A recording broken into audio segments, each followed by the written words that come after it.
Hi, and welcome to Enchantment of Eternity's quick review for the White Queen. This video is a part of a series of videos I'm doing where I give a quick, spoiler-free review of a TV show. Typically, I'd say of a show currently airing, however this isn't the case here since the White Queen only ran for one season in 2013 and is no longer on air. However, I decided to make an exception for this show. The show, by all accounts, was only meant to run for one season, as is pretty much the story completed after 1 year. However, apparently they did try to make a spin-off series called The White Princess, but that was not picked up by the network, so it never went forward. So those familiar with my channel would know I'm a huge Game of Thrones fan, as that is primarily what my channel focuses on, so you'll have to forgive me if you're not a fan of Game of Thrones, but I'm going to do a lot of comparing the White Queen to Game of Thrones in this review,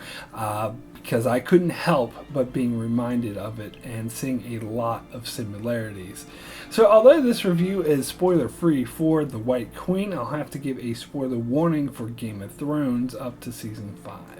The White Queen depicts the time period during the War of the Roses, which is an historical event that was a huge inspiration for George R.R. Martin for writing the novels Game of Thrones is based on. In fact, head writer for The White Queen, Emma Frost, stated in an interview that she purposely did not watch Game of Thrones before writing The White Queen because she knew it was inspired by the War of the Roses and didn't want that to influence her writing, but said she was looking forward to watching it once The White Queen had finished and didn't mind people making comparisons between the two, which is good because that's exactly what I'm going to do here. First of all, the thing that struck me most was the story of the lead character, Elizabeth Woodville, bore a striking resemblance to that of Jane Westerling, a character who was in the Song of Ice and Fire novels but not the Game of Thrones show. Jane was a member of a minor house that was a bannerman to the Lannisters, who ended up marrying Robb Stark, King of the North, for House Stark, a rival house, whereas Elizabeth Woodville belonged to a minor house that served House Lancaster and ended up marrying King Edward IV of House York, a rival house. And it is mainly Elizabeth's story that we follow in The White Queen. In the Song of Ice and Fire novels, Robb Stark marrying Westerling would eventually lead to his death and the downfall of his whole house, and although the same did not happen to King Edward, it was a constant blemish on him that caused a lot of strife within his family, and the fact that Elizabeth was seen as a commoner not worthy of a king is something that would haunt her for the rest of her life, as other members of House York would never let this go.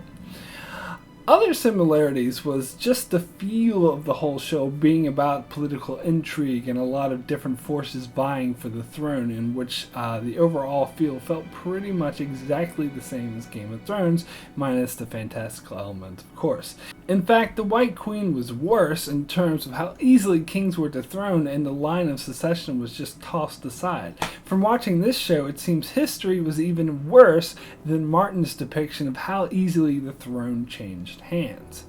There was also the character of Thomas Stanley, who reminded me a lot of Peter Baelish, as he has schemes within schemes and would double-cross people on a whim in order to accomplish his goals, although admittedly he wasn't as devious or as much as a mastermind as Baelish.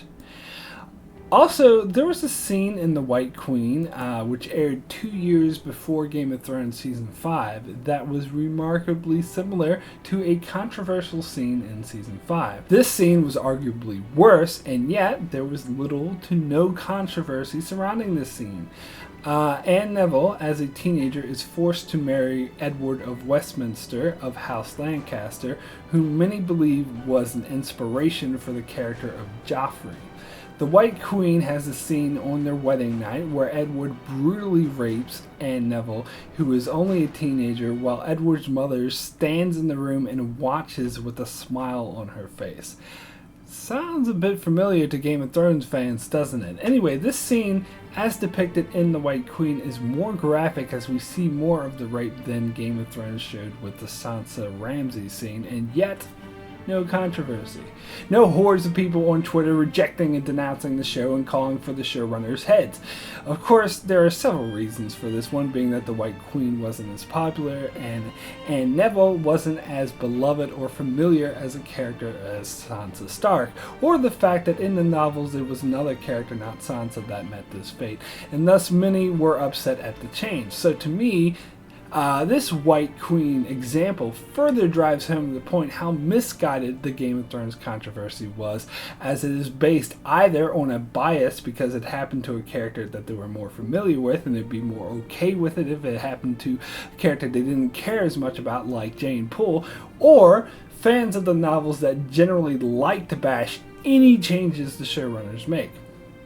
as the original scene in the novels with Jane Poole was far more brutal and disturbing than what was portrayed in Game of Thrones. Also, it drives home the point to me that Martin had originally based this scene off of history and was attempting an accurate depiction of what life was like in the medieval time period, which is probably why the two scenes are really similar, because the White Queen is also attempting to depict what life was like in this time period. And by the way, Anne Neville on the White Queen was played by Faye Marseille, who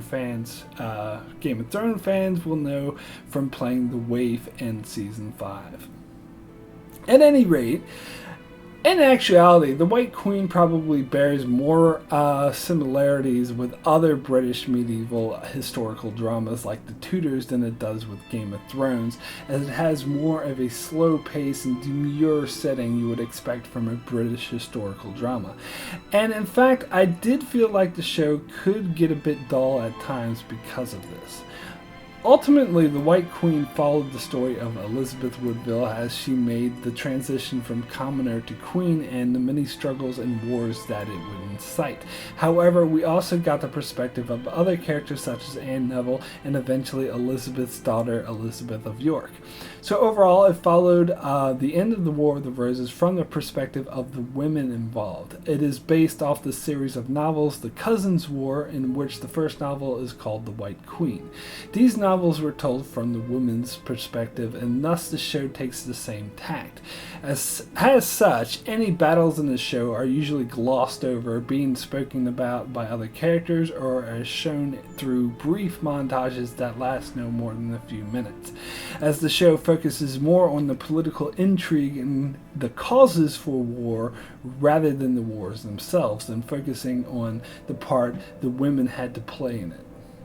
The central character, Queen Elizabeth Woodville, was played by Rebecca Ferguson, who recently made a name for herself as a Bond girl in the newest Mission Impossible film, in which her performance was universally praised by critics. I would say she does an even better job in this show, as she shows off more of her dramatic chops, and she certainly carries the show. In fact, the whole cast did an amazing job.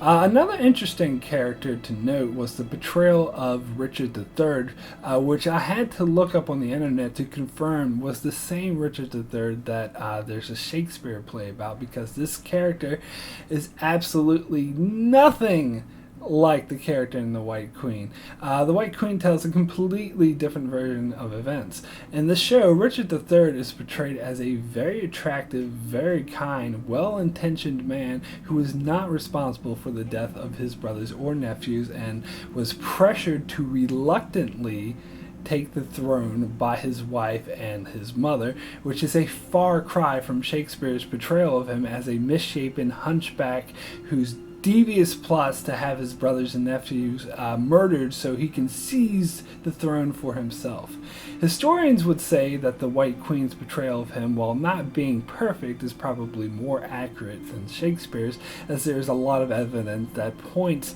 to Shakespeare's portrayal of him as being propaganda for the ruling family at the time, the Tudors, who didn't think very highly of Richard III. In fact, this is another parallel that Game of Thrones draws from history, as seen in a preview chapter for the next book. There's a play in this chapter where that attempts to portray Tyrion Lannister as a monster that plotted to have his nephew and father killed, when we know he did nothing of the sort and wasn't the monster that they all thought he was, paralleling the portrayal of Richard III. The show moves at an exceptionally fast pace, typically covering a span of years in a single episode, with a lot of major events happening within a single episode. I kind of liked this fast pace of storytelling and thought it was pulled off really well here, and for the most part I didn't feel disconnected from what was going on. However, I wasn't a huge fan of episode 9, which all of a sudden moved at a much slower pace as it took place in the span of a single month, whereas every other episode spanned many years. I found this very jarring, to be moving at a fast pace this whole time and then suddenly stop and slow down to this really slow pace, and not really much happened in this episode, probably making it my least favorite of the series. So my rating for The White Queen is a 7, very good. It's well acted and interesting historical drama that can at times tell interesting character stories, however, can be a bit too dull and tedious at times and never achieves anything I would refer to as greatness. So that's it for my quick review of The White Queen. Be sure to check out Enchantment of Eternity for many more quick reviews, as well as a lot of Game of Thrones videos, including a series of Season 6 prediction videos I'll be starting next Monday, beginning with an updated version of my theories on how Game of Thrones will end. So be sure to subscribe so you can keep up with all that, and thanks a lot for watching.